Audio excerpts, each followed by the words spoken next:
talk to me then. What you got to say? Yeah, It's funny because hold on, before you get started, like I said, I let people listen to it. And I don't care who you pretend to be, because I'll be And real if this it's is a a person me. that I think honestly like wouldn't necessarily be a person that normally listens to kind of stuff that we're talking about. Like we talked about, we talked about the gym a lot. At one point I was like, yeah. yeah, like, this person's not going to be interested type of thing. But yeah, that the cherish everyone, is that what you're about to? Yeah, like that one was one that went back and forth based like throughout the conversation. It was like no, I don't agree. Yes, I do agree. Okay, that was a good point. What? I can't believe you said that. So Yeah. So thinking about it more, I'm gonna flip, I'm gonna stand by like so I guess it depends on like what your definition of cherish is, right?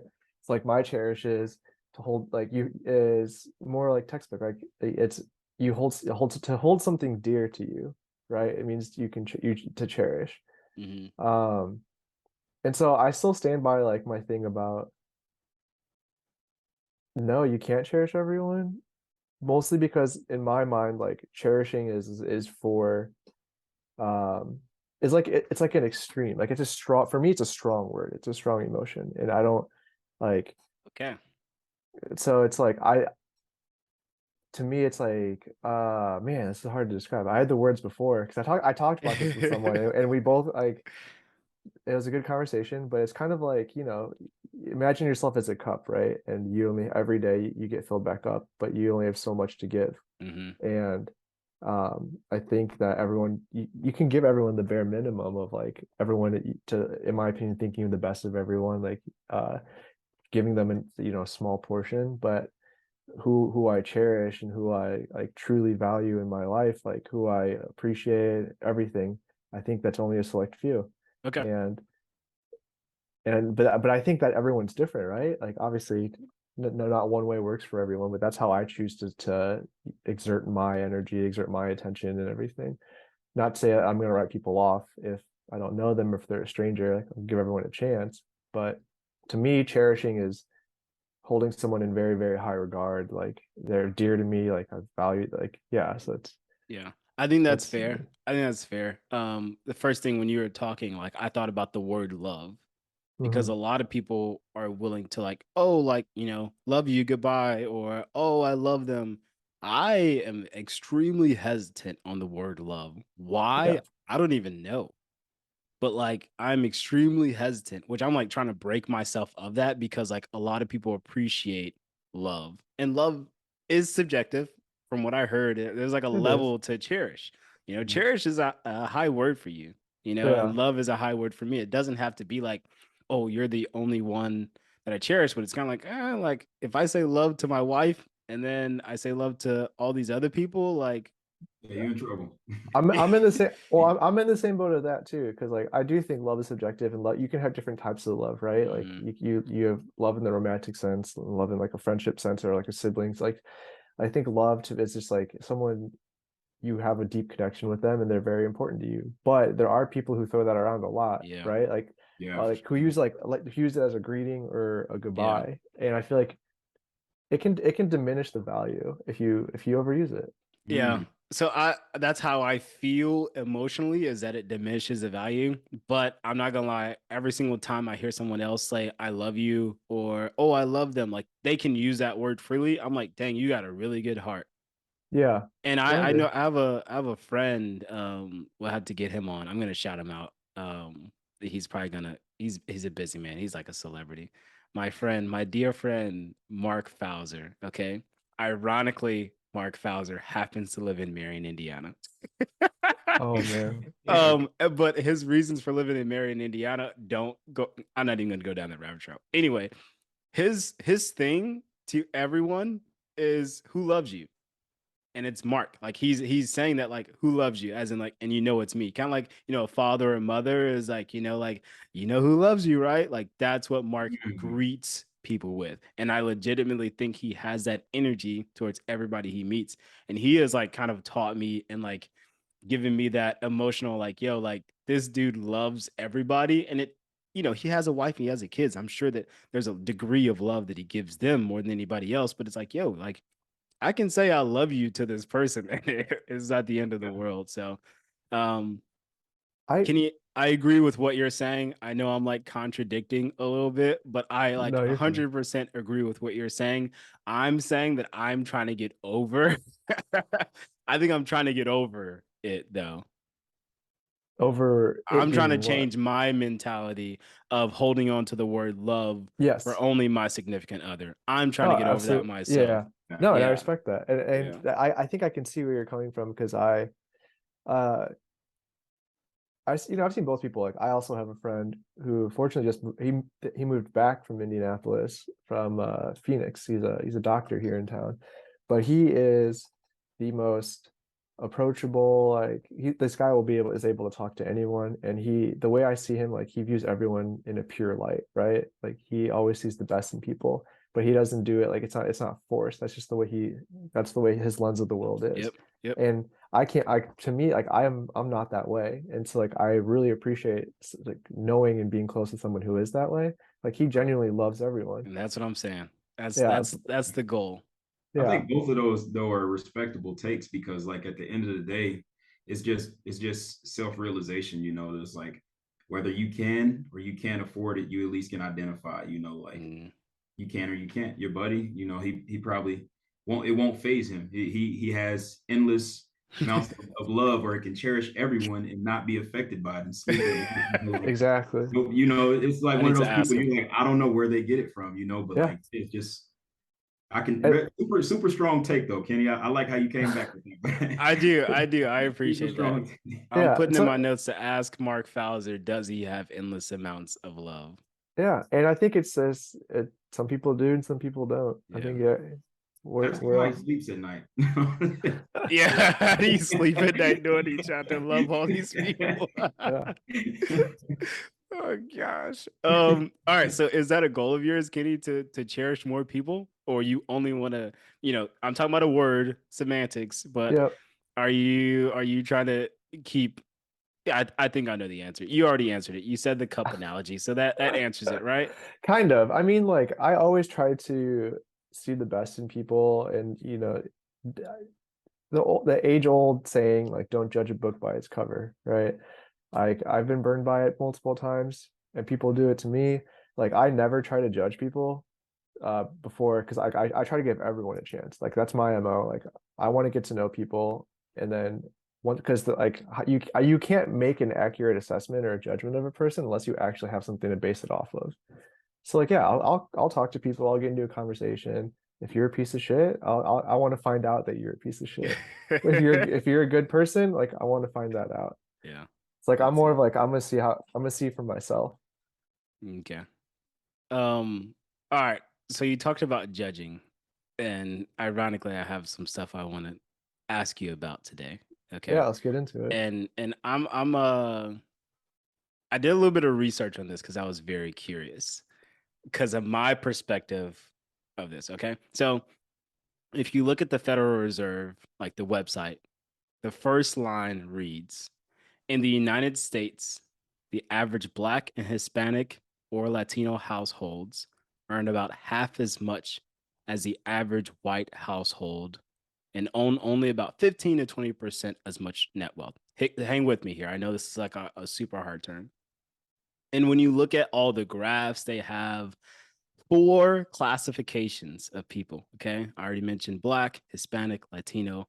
What do you think the fourth one is? Asian, Asian American. No, What is it? it's white. That makes sense Yes. because White, we're yeah Black, Hispanic, or other is what you'll find on most sites. So, yeah I kept digging and I found like the Social Security Office site did the same thing. US Treasury did the same thing. Finally, I found like the National Community Reinvestment Coalition. And that states that Asian Americans are like the fastest growing, people in America. Okay. Which is weird that it's not represented. So if you're wondering, like, I looked at the Census Bureau and I was finally able to find like white, Black, Hispanic, and Asian American. So I'm just like wondering how or why would you think that Asian Americans aren't included? Or why is it that That's like, actually really easy oh, okay, go ahead. because we're not classified as minorities. We're white adjacent, but in reality, we are people of color. Like we are minorities. Whoa. But the issue is we are. If you want to look at it like on a deeper scale, like I'm about to get real here, white the white people basically gave us a little bit of their equity about, they elevated us a little bit to be like we're used as the example. Look, these minority, they're the model minority, Google it, like it's a whole thing. We're used as The the what? model minority. Okay. They elevated us, the Asian people, to basically be the model minority. It's gonna be a hot take, but they elevated Not a us to be hot take model at all. minority, to use us as an example, to be like, look, like they can do it, right? Why can't you? And it's not offering a solution. All it is it's turning us into an enemy, which is why you see like there's actually a lot of Black Asian hate, like uh, like like there's a lot of race wars in other parts of the country, and also a majority of Asians are in poverty. If you look in like New This is York, like crazy. Chinatowns are ghettos, they're slums. Yes. And so but it's just the fact that maybe statistically speaking there might be more Asians that make it out, and because the stereotypes, a lot of us are doctors and all these things, And but a that's what I lot was of gonna say is like at large, I think at least from my perspective, and Go Lightly, you can kind of chime in on this too. From my perspective, at least from Indiana, every Asian that I see for the most part, like at large, are the wealthy. They have the nice car, the house, the family is put together. Obviously, there's some cultural things that are like put together in a certain way. But every single time I see, even on TV, like Asians are looked at as, smarter, more educated. Like the life is put together based on the standards that we set up for Yeah. life. but it's not true all the time. So in Eastern culture, not just, or it's like all Asians, it's Hmm. all about how it's very materialistic, it's very appearance based. And so you see all these Asian, like and I think you see it too in a lot of other, and even here in some cultures here, like people rather spend their money on, luxury goods and clothing to make it seem like they appear rich, right? You see it in other cultures as well, and other groups in America. Um, but a lot of Chinese here are restaurant owners, right? My family came and they have restaurants here as well, and they want to appear rich, right? And so like people will go out and buy a BMW, or they'll buy a luxury vehicle, but they might not be wealthy. Fortunately, I mean, of course, yeah, there are a lot of Asian doctors, um, and a lot of Asian students go to med school. Like you see it a lot, but yeah, we're like the big example I can think of is I didn't qualify for any scholarships for being a minority in college or coming from out of high school because I'm not classified as a minority because Asians technically should have a leg up. So like we're not offered anything. I So never knew that. yeah, you have to be Black or Hispanic or Native American. And if you're not, then so like I'm basically lumped in with white people, but at a disadvantage because I'm not white. Mm. And Wow.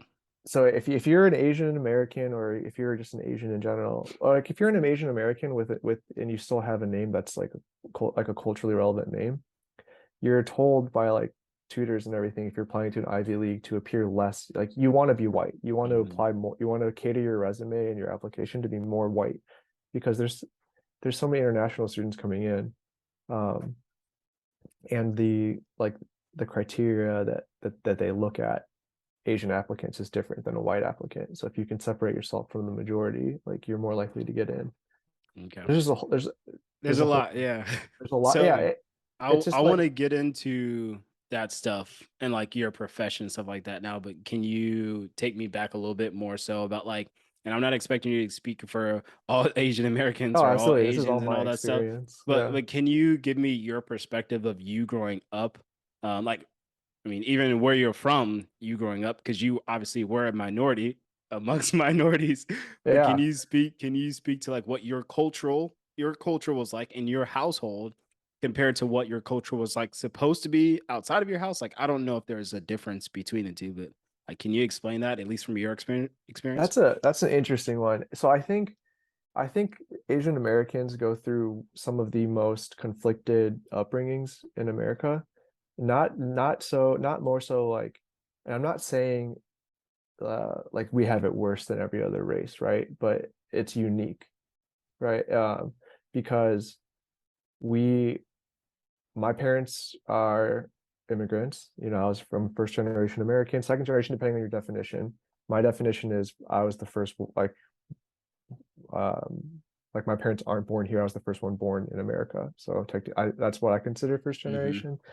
So I was raised in a very traditional like Chinese household, but my parents they've assimilated to American culture. Like they know it, but they raised me in a more Chinese way, right? We did celebrate a lot of traditional holidays, and they try to raise me in a similar upbringing that they knew, right? They don't know what the American way is. So I'm at thinking about it from that perspective. I'm at a weird intersection between cultures where I go to school and I learn American culture from my friends and my everyday, and I go home to an Asian household. So it's like now I think about it like I'm in the best of both worlds. But growing up, you're going through an identity crisis because you don't know where you belong. I go to college, and so growing up, I was one of two Asian kids in my school. Um, and going up, you know, once one of the Gary high schools closed, we got a bunch of blacks into our school. So it was majority white, black, Hispanic, and then me. And I am, it's easy to pick on the minority. So in other minority groups, what do? Like it's instead of arguing, yeah, it just trickles down. It's like I can be the common enemy for other people. And all it is it's people venting their frustration at you know, at things that they're getting mistreated on. But I digress. That's a whole nother topic. Or we can expand on it because I think it's a larger problem in America, which is why you saw. Go ahead. Yeah, I mean, I was gonna bring up like, you know, the China virus. You know, yeah, and that didn't help like interracial like relations at all because everyone's just gonna blame an Asian person if they see it, which is why you see all these unprovoked attacks on Asian people across the country because they're blaming it on them, even if it's someone who, like me, people blame me for things from like that China does, but I have the closest relation I have with China is that culturally speaking and ethnically speaking, I'm like my ancestors are from there, right? I'm more closely related to America than I am to China because I've been born and raised in America. I've only been to China once. So it's like people are mad at me for a country that I have no association with besides that I look like them and that my parents are from there. So and it's just like I don't know, it's sad. But people do that with every other race as well, right? Like but I think it's just the short-sighted nature of humans. But going back to it, the identity crisis, it's something that I struggled with for a long time. I grew up in whitewash myself. I Americanized myself to fit in. And then, so basically it's like, it's not a 50-50 balance between cultures. Growing up, it turned into like an 80-20 of me pushing down my culture, like my traditions to try to fit in more with what my environment. Do you find yourself going in the opposite way now? Like absolutely. As soon as I went to college, it shifted. Yeah. Because I think I matured. I learned that it didn't matter what everyone else thought. Like I shouldn't try to fit in. Like, and that's not who I was. Like it took me a lot of growing in college. To figure out who I was and who I wanted to be. No matter what, you can't be X. Yeah. I have a couple mixed friends, like black and white, and like depending on where they grew up, or I'll just say probably most of them that I know, you know, they lean more into their white side, probably because there is more exposure and things there, or they were just forced to, because it sounds like you have a similar experience to most mixed people, and like I don't know which one I am today because I'm being forced to take on both of them or neither of them, which I feel so bad that like you're not accepted by either one. Yeah. And that's the thing is like being an Asian American, you're always going to be too white to be Asian, and you're always going to be too Asian to be white. So it's similar if you're mixed. You're too black to be white, but you're too white to be black. Yeah. Right. And which so is crazy. It's just you're unloved by both sides. Yeah. Hey, I love y'all. If you here, let me. Oh, are you sure you're using that word? Yeah, man. It If just, hey, you I'm if proud you of are you. within the sound of my voice, okay, and you are mixed, if you are Asian American, I want you to know that I love you. That means a lot because he doesn't use I had that to, word very often. So Yeah, I had to get that out. Somebody there needs you that go. today. we're pure. Exactly. No, and I appreciate that. And so that's why, like, through my experience growing up, that's why so like, yes, I said earlier in the episode, I can't cherish everyone, but like, I'm trying to give everyone a chance, right? I want to understand everyone. That's more of sort of my thing. And maybe that, like, maybe what I frame it as is what someone else would frame it at, like maybe is what you frame cherishing as. But like, I want to understand everyone Yeah. because I believe everyone deserves it. You can't write someone off until you actually know them. So like, I always try my best to get to know everyone that I come across, Yeah. or at least even just like learn something from everyone. That's good. Thanks for sharing. Thanks for sharing that. Definitely gonna get into more. Yeah. But I No, want to I'm happy to talk about that. flip it a little bit. On the positive side, like who were some of your inspirations? What city did you grow up in, first of all? Like I I feel grew like up I I should grew know up this. I grew up in Portage, Portage. Indiana. Okay, Yeah. Portage was the one. All right, I So wasn't I sure lived which was. outside of Portage in a smaller town called Hobart. That's just Hmm. like what my neighborhood was designated at. But during like school wise, I went to Portage. Okay, gotcha. All right, so like, who are some of your inspirations? I feel like Derrick Rose, for some reason, was one of your like inspirations growing up. I mean, he's one of my favorite Bulls. He just because he brought the like electric back to the Yeah, city. But yeah, I guess like so like what do you mean by inspiration? Just like in general, like yeah. who? Someone as a kid, knowing nothing about the world, like who did you look up to? And that could be like, your dad or your mom or your cousin, uncle, or Yeah. LeBron James. But like, who did you look up to as a Uh, kid? of course, I think my parents, right? Like, I think I'm fortunate to have great parents who led by example and taught me a lot. My mother is super compassionate. She taught me how to love, how to be warm and receptive to everyone. Like, my mom is the type to never say no. Like, she wants to help everyone. So I learned a lot of my compassion from her, just from seeing her. And on the opposite, like my dad's a hard worker. And sometimes at the detriment of his family, like he'll work, he put a lot into his work. Yeah. But through him, I learned how to problem solve, how to work, how to be persevere and everything. But past my family, I had a high school swim coach who taught me, he was one of the best mentors that I've had. And he helped frame, he helps you like, you're going through high school and you're dealing with a bunch of like, you're an angsty teen, you're dealing with a bunch of different things. Like you don't know how to deal with emotions, especially as a guy, and especially as a teenager, like you don't know how to deal with anything. And he helped me navigate a lot, like being frustrated at my performance in sports or just frustrated with life in general. Like he helped me, just how to deal with my emotions and how Mm, to move forward. Uh, and also like how to be a leader on that team. Like he helped me grow up a lot, and it's like I really appreciate him for that. I don't think he'll ever listen to this, but if John Zach listening, like, dude, you're the man. And I know he helps a lot of us, and so like I still like I'm not friends with many people from high school, but the ones I am, like who I did have like who I did swim with, the same thing. We love the guy. that's Yeah, isn't that's that kind cool. of crazy though?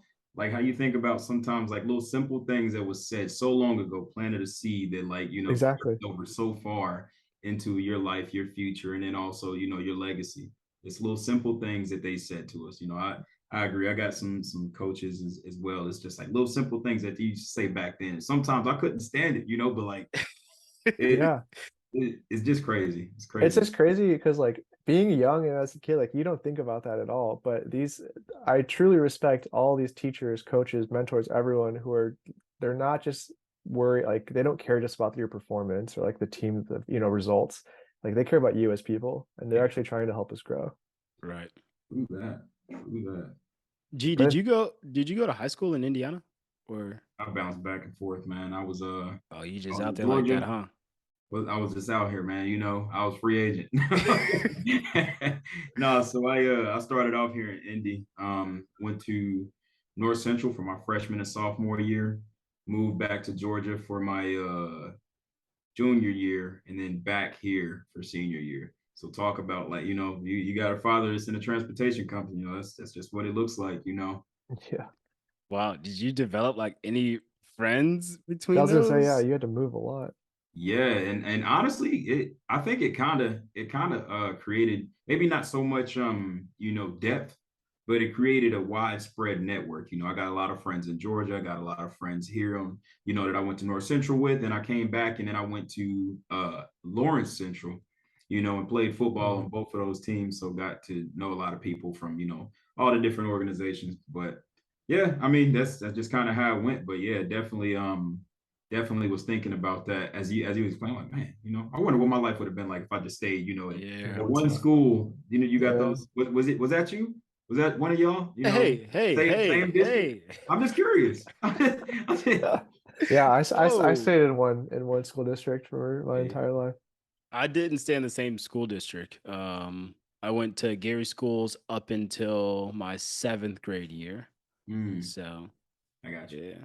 I don't think I was robbed of anything. I guess the only thing that I was thinking about is like, man, I had to reestablish myself as far as sports go. You gotta earn your title, or you gotta earn Yeah. your PT, all that. So starting over all the time is like, well, hey, I ain't seen you work.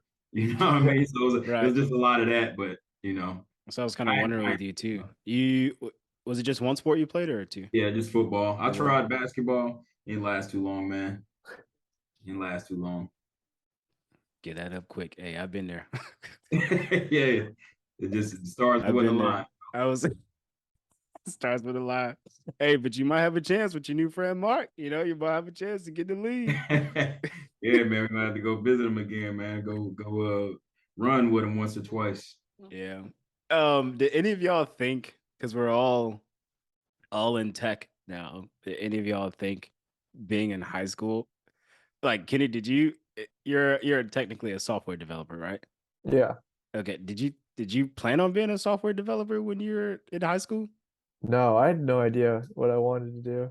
Mm, I don't know if any 18-year-old truly knows. I think right. like that's why I don't think college is for everyone. Um, some people go their whole life like knowing what they want to do. My Mhm. sister-in-law knew she wanted to be a nurse since she was a kid. Like Yeah. my friend who I just talked about, I'm pretty sure him and his wife knew they wanted to be doctors since they were little. Like you have to truly like be passionate about something. Like Right. me growing up, I didn't give a shit. Like I wasn't thinking that far ahead. Hmm. Okay.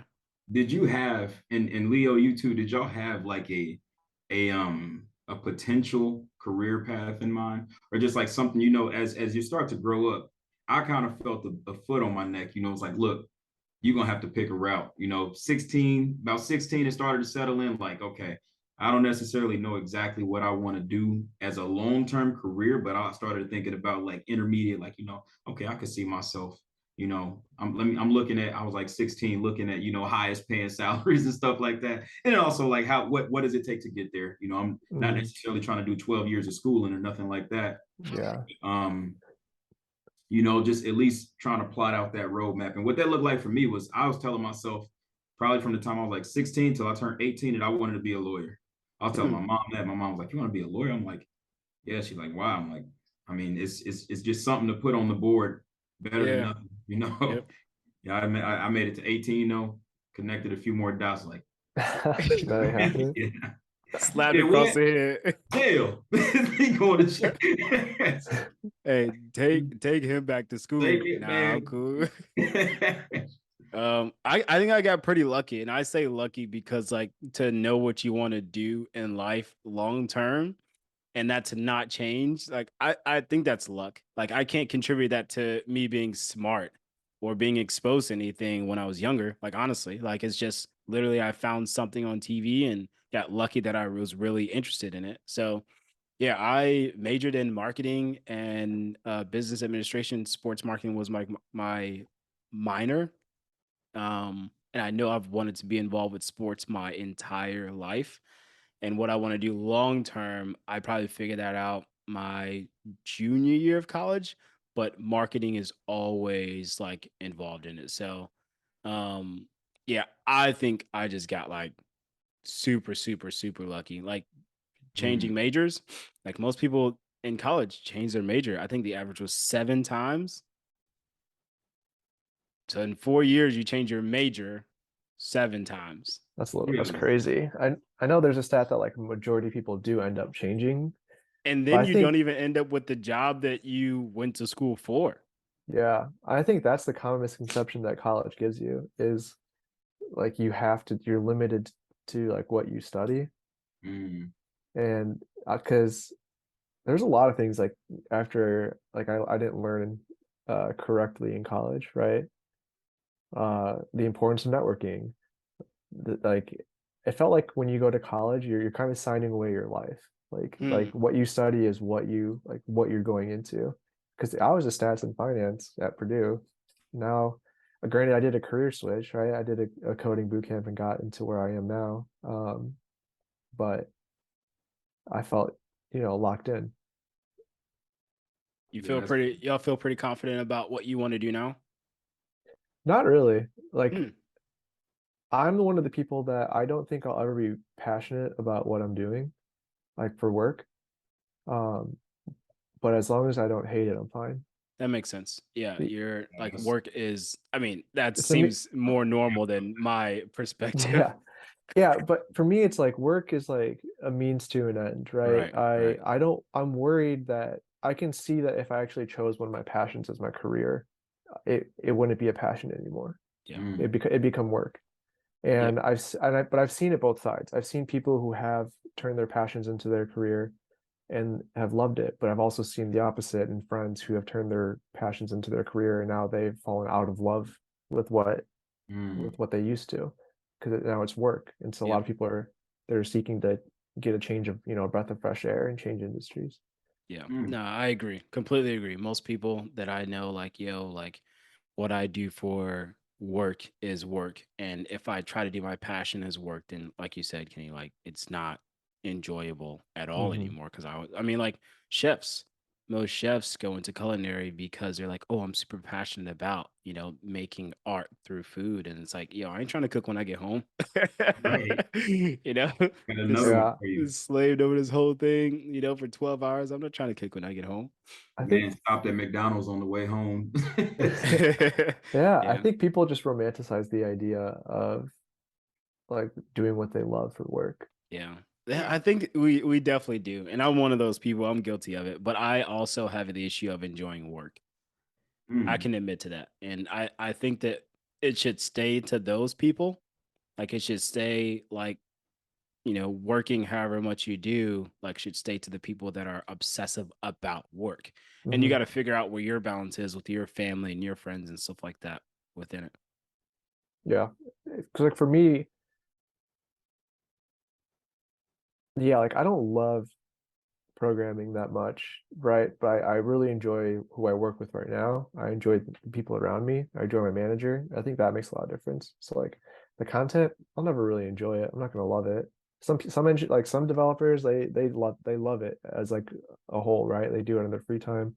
I have so many other interests that like that's just not where I'd rather spend my time, right? Yeah.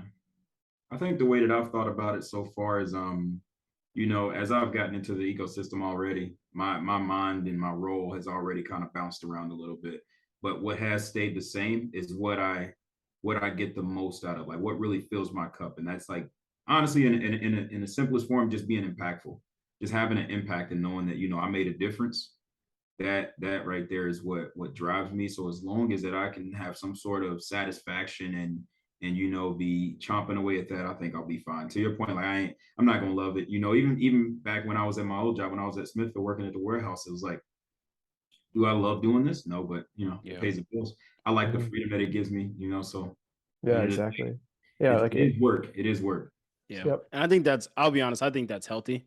I think that's how we all should be, being able to cut off work because I can attest to both of y'all work that both of y'all are fantastic at what you do. So it's not like, yo, I don't need to work 12 hours a day or whatever off the clock or my entire time in order to be still an expert in my role, which both of you guys are. So like it's yeah, I think number one, health, which we already talked about that being the healthiest person.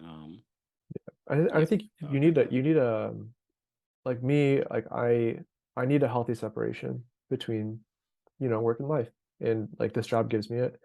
Um, because I feel like the perfect balance is like you need to be able to have enough energy to pour into your work, to do a good job, do what you need to do, and also to pour into your life outside of work.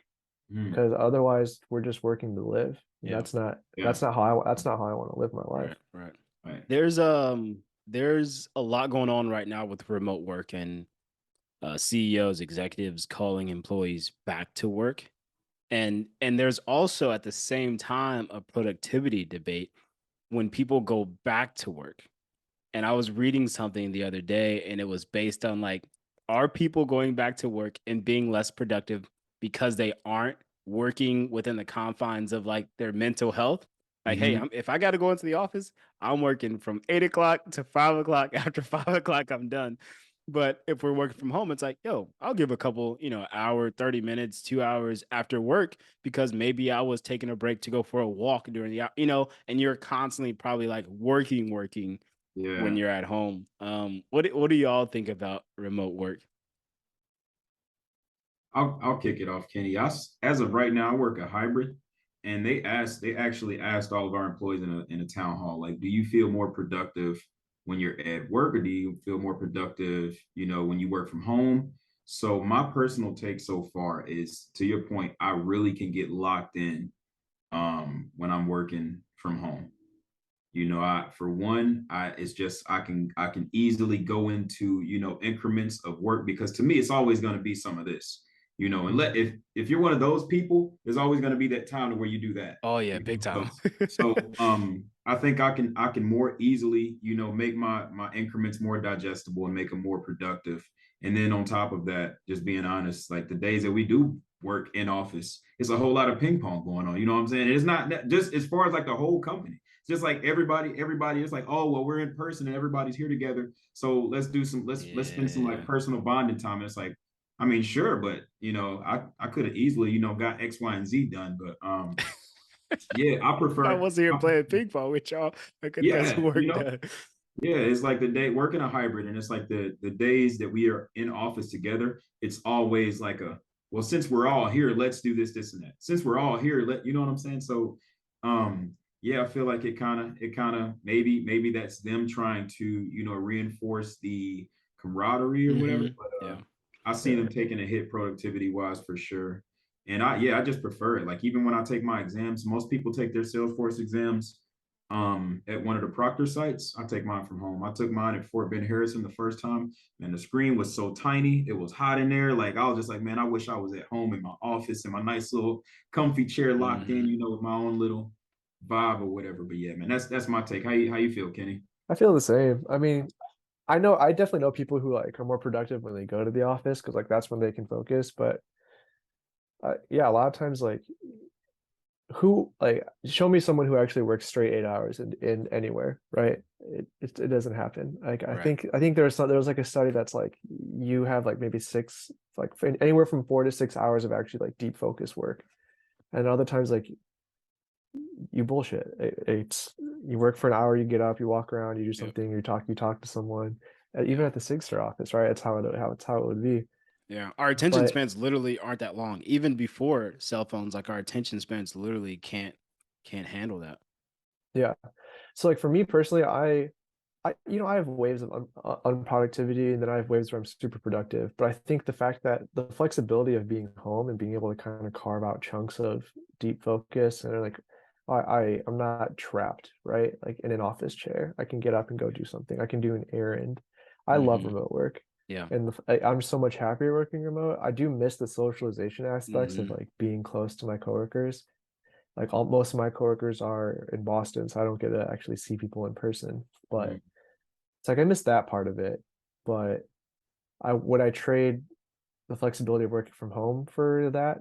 Never. Yeah. mm, Never ever. Yeah. I'm a big advocate of remote work. I think it's a tougher to learn, maybe Hmm. your role if you start a brand new role or company.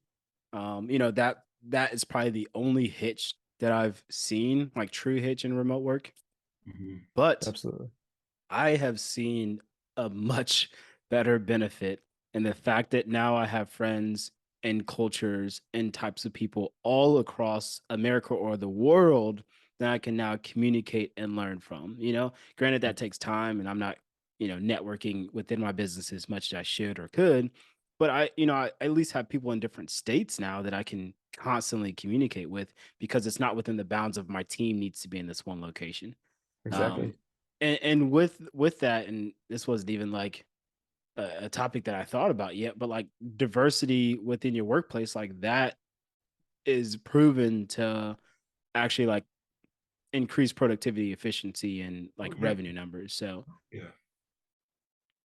yeah, I'm a big advocate. Getting to know people in different cities and stuff like that, going to visit them and just learning about what's going on in this city is Yeah. phenomenal. And that right there, I think it varies per person. But people that capitalize are like, they really take advantage of that, and like they're willing to learn, they're willing to communicate and learn more about other people, backgrounds, cultures, things like that. Those are the people that excel, because now there's set in a quick example. There's a a small team that we work with. According to my team, nobody, I mean, these people don't get along with anybody. After a few meetings and a few emails back and forth, those are my guys. Like those are my guys. Like, just like I learned about them. I learned their differences. I learned what makes them tick. I talk to them, shoot them emails back and forth. We communicate, and they also don't live here. They're not, I think they may even be offshore. But Mm, just taking the time to give somebody the time of day, and learn a little bit more about yeah. them, get an opportunity to learn a little bit more about you. Because otherwise, if you walk into first impression with a you already got your own view on this person, and it's going to be hard to talk to them. Like you're going to talk to them, and what you're thinking is going to just spew out your mouth. I've seen a lot of it, so I feel like I just feel like you got to give people the time of day. You got to learn about people's backgrounds, cultures, because that's what makes me think, okay, well, he asked me about me. Nobody in here asked me about me. So like Mm, this is a different type of person right here, so Yeah, I think people are way more likely to respond to you if they feel heard. Like even I'm sure Leo probably see this a lot, but like one of my previous managers always used to say like sometimes people just want to be heard. If a customer is mad, they might not be demanding a solution. They just want to yeah, feel like they're heard. So yeah, sometimes you gotta jump on a call and just let them yell at you. yeah. yeah, I have learned that um from females. And yeah. this is me saying this in like a positive manner, but I feel Yeah. like females Mm-hmm. like demand it pretty much. So if I've ever been in a relationship, like that's one thing I've learned is like, yo, sometimes they just want to be heard because I'm always like solutions oriented and that always gets me in trouble. So like always gets me in trouble. So I've been able to learn that We've been from talking about that. Yeah. I learned that from females. So like Yeah. sometimes and I still don't know how to navigate it because I'm like, do you want a solution? Do you want to be heard? And sometimes that's not even the right question at the time. So Yeah. Yeah. yeah, but I've learned that, and like I said, in a positive light from females because I feel like females are typically more emotionally tuned than men, and they're definitely way more emotionally tuned than I am. So like I always learn. I'm talking about relationship, not in relationship, like learning, hey, how to listen to people, when to listen to people, how to, just sit there and not have to solve an issue right away. You can solve Yeah. it tomorrow or next week, but like sometimes like, hey, like I just need to get Yeah. these emotions off my chest and to deal with it, which is like it's that's normal. It makes sense. I just Yeah. don't think about it. Yeah. Yeah, no, I've gotten burned by that before. Like, just having a friend vent to you and then Hmm. you offering a solution and then they just get pissed and Yeah. they're like, because they're not ready for that. Like Yeah. they're not looking for a solution. They're just trying to vent. They just want a friend. Yeah. I didn't get that Yeah. for the longest time, y'all. Same. I I had to I learn did that. not get that for Yeah. the longest And time. I Why are you still talking to me then? I think the to kind of piggyback off the conversation we had earlier, it kind of comes down to like what do they look to get out of you, right? That's the solution driven piece of me that's like, okay, are you talking to hear yourself talk, or do you want to fix Hmm. this? Yeah. Or at least at the very least, like one thing that's been helping me, kind of separate what type of conversations to have. It's like, okay, I ask like straight up, do you just want me to listen? Because I'm gonna come with a solution if I care about you. It might not be it's Right. and it still gets Yeah. me in trouble. I Yeah. was just talking to my best friend the other day trying to give us and it's me learning still. But all I hear things and I'm like, oh man, I got a solution to that.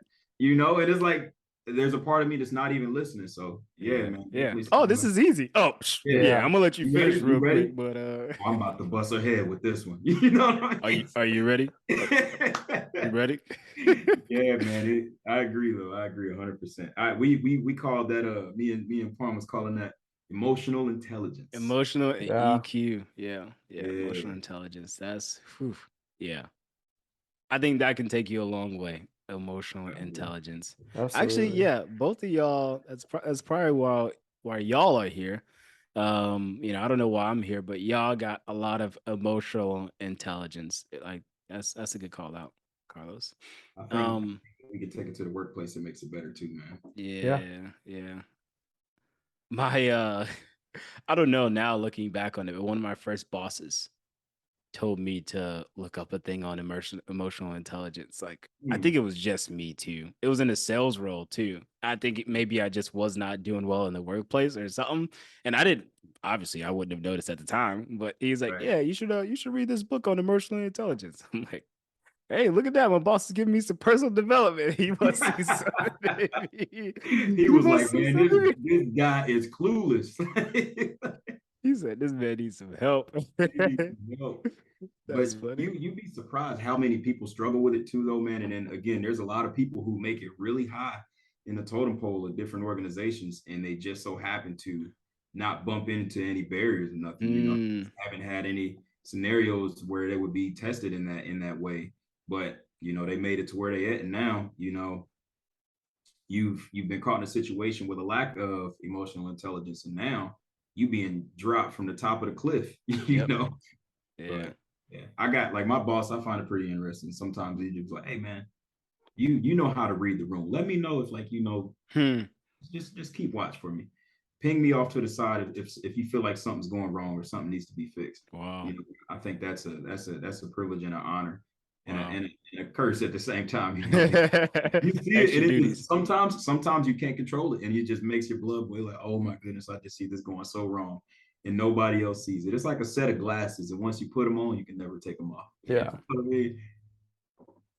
Um, Lo, she mentioned something, and I want to kind of talk about this as we wrap it up. But like beating the odds, and that sounds kind of cliche, but you said like some people don't run into barriers Yeah. on their way up. There are some barriers, like we started this off with Kenny, kind of talk about your background and being Asian American, like mixed people. Like, can y'all talk to me a little bit about beating the odds, an experience that you've had, or it could just be life, Hmm. but like how you all have done it, or even like what would you tell your younger self? What would you tell somebody who was in your position or is in your position right now about beating the odds? Hmm. That's tough. Like I never really consider myself special or anything, right? It's like I don't really I can't really say like I've beaten the odds. I feel blessed to be in the position that I am and have all the opportunities that I have. But, like I understand that nothing is given and Yeah. like I work for everything, but I don't know. I just feel like I look at other people who have like all these amazing stories and I'm just like, man, I'm nothing special. Like Mm, Yeah. I worked for what I've got and I think yeah. I feel the same way. And that's why my method to beating the odds is very simple because I also like I don't feel like I'm super talented. I'm not, I didn't wake up, with Usain Bolt speed or nothing like that. But one thing that I do have the ability to do is be consistent. So what helped me beat the odds is being consistent. So Mhm. whatever that looks like for you, waking up, lacing up in boots every day, punching in, driving out to wherever you need to drive out to, getting it done because consistency will get you. It will provenly get you there. Rather than waiting on talent or luck. yeah, yeah. Absolutely. I see a lot of people, and a lot of people seem to think that like that's what got me there, and it's like no, dude, I got a million reps in. And did I want to do any of those? No. So like I think more than anything, just consistency is the way to beat the odds, a proven way to beat the odds. Yeah. Yeah. No, exact same. And Yeah. the reason I brought this up, Los, I think you hit it perfectly, is I brought it up because like I think the people that are listening to this are people who want more. As in, hey, I was born into or was before in this very normal low class, middle class, whatever you want to call it, situation. And now I'm trying to figure out how to get myself out of it, get to the next level, et cetera, et cetera. And I would say, me personally, I could be very biased. Based on where we have all come from to where we are now, we have beat the odds. And again, I talked about this before. We are still young and we probably haven't even tapped into anything special within ourselves yet. Like we haven't even gotten close to your point, consistent on where we found our skills. For me, I'm like, okay, I finally figured out like what I'm good at, how to articulate what I'm good at, and how to show it now. Before it was just like, dang, I really want to be good at this, or I really want to be in this position. Now it's like, oh, okay, now I can actually show people over and over again what I'm good at.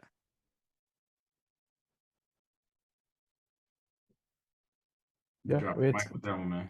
it's a good takeaway. It's like when you're so focused on like the path forward, you don't see everything that you've achieved. You don't see how far you've grown because you're so focused on going on where you need to go, right? And so it's healthy sometimes to take a step back and appreciate where you've like how far you've come. Yeah, yeah. And this is a practice that maybe I'll bring on the podcast one day, but an easy measurement. Actually, yeah, us three right here, we're about to do this practice in the next couple weeks or so. We're gonna do this practice internally, and then we're gonna kind of share it so that like 5 years from now, all of us can see how it's grown. Los, you might know about this. Kenny, you might know about it, but I have a goals list. Okay. Do you remember Los my goals list or no? I don't remember the No? items on, Okay. but I remember Perfect. Perfect. Yeah, yeah, yeah. So I have a laminated. Okay. I don't do pretty things, but I laminated a piece of paper. I wrote on the top my wildest dreams. I scratched out dreams and I put goals. And I had a 5 year and then I had a 10-year list of like 8 items on there for both sides. And I had this in 3 different places. I had it always on me in my book bag. So go to work, wherever I was going, I had it on me in my book bag, had it on me in my office space, and I had it one place at home, which I always can kind of view. If you look at that 5 year plan, you're like, okay, you accomplished pretty much all of it. One of my goals on there was to make $1 million in a year. I'm telling you right now, I did not. I I wasn't close. Okay, I don't let's think you just can be mad at yourself for having it on there though, you listen. know. Yeah, yeah, yeah. But where I am today compared to 5 years ago, I'm not gonna lie to you, I wasn't sure if that was possible either. Mm, And that's what I'm saying is like I think that we can self-reflect number one for ourselves because that's gonna push us and it also helps somebody else out there too, which is the community that we're trying to build. sure. Yeah. Yeah, absolutely. All right, we're gonna cut this because we are pretty much at time, and I need to go get some dinner, some snack, or some something. Um, y'all have anything that y'all have accomplished this week that y'all want to kind of surface? I feel like we already kind of hit on yours. Or anything that you're looking to accomplish in the next couple weeks. I'll go ahead and put the pressure on myself. So I just passed that platform app builder, so I'm aiming for my next certification. I think I said I wanted 3 certs before the end of the year, so I'm on Yeah. cert number 2 now, um, which is Salesforce Business Analyst. So I'm gonna go ahead and at the very least get that on the calendar in the next few weeks. So more information to follow on that, but definitely got to get that knocked out. Okay. Los, soon we need to explain the ecosystem a little bit for Oh yeah, those people who don't know too much about it. Because people might be wanting to get into the ecosystem and don't know how to start. So you got to explain like the complexities of the test. You know, oh yeah, like yeah, why the test would be difficult or you would fail. Most people fail on the admin the first time and stuff like that. So yeah, for we sure, we gotta make a note to do that for sure. absolutely. Um, yeah, mine is I just set up a new and improved budgeting document for myself and for my business. So Hmm. I'm trying to make a practice to document payments and expenses. I had a budget document before where it Hmm. was just giving me a goal. Hey, spend this amount of money for personal each month or whatever. But now I'm trying to create one where it's like tracking the history, Okay. and then I'll have a graph to see if my expenses are going up, my bank account is going up, or if it's going down. So that's Mhm. that's one for me, along with figuring out ways to make more revenue. Love it. Yeah. So also back in the gym on Monday, man. Amen. I can see it on this. Just playing. I'm playing. Kenny, tell them where to find you on social. Is that the Peace Movement still?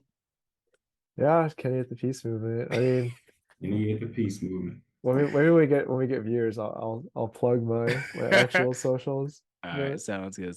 Los. Yeah, man. My most frequent traffic right. I can't talk tonight. Most frequent still is going to be LinkedIn. Find me on there. My first and last name is Karlos Golightly. Karlos Golightly. Again, if you just so happen to be listening to this, a couple weeks, months, years from now, just shoot me a message. Let me know the reason that you're reaching out, how you found me, so I can know a little bit of context going into it. Yep. Let's build that community. I love it. You can find me pretty much everywhere at Leonard's Lens, but more importantly, go check out the Peace Movement and make sure you share this with a friend. Like we always say, pursue excellence and cherish everyone. Peace. Yo, thank you for tuning into the P.e.a.c.e. podcast. This podcast actually started off with 4 friends sitting around a table once a week. We were having conversations to educate ourselves about the world around us, talking about what we're dealing with day to day as regular people, and simply to self-reflect. So that's all that you're seeing us do here, and you're getting to see it live. So I challenge you to do the same thing. If you've made it this far, obviously something caught your attention. So get a group of friends and build a small community and start to join in the conversation. Like, these are tough conversations. These are fun conversations, but these are conversations that are needed to be had. In fact, I want to make it easy for you. If you're listening to this podcast at home, invite a friend over. Or maybe invite 2 friends over, 3 friends over, whatever it is. Turn your TV on, your computer, your phone, wherever you want to watch it, turn the podcast on, okay? And join in the conversation. If you're listening to this maybe on run, at the gym, I get it. I do the exact same thing. But maybe you can share the link, clip the file or something like that, and just pose one of the questions that you heard here today. The point is to build community and to self-reflect. Oftentimes, we don't vocalize the things that we need to work on, and that's one small way that I think that we can, help improve ourselves, improve others, and most importantly, pursue excellence and cherish everyone. Thanks again for watching, and I hope you enjoyed. We'll see you again next week. Peace.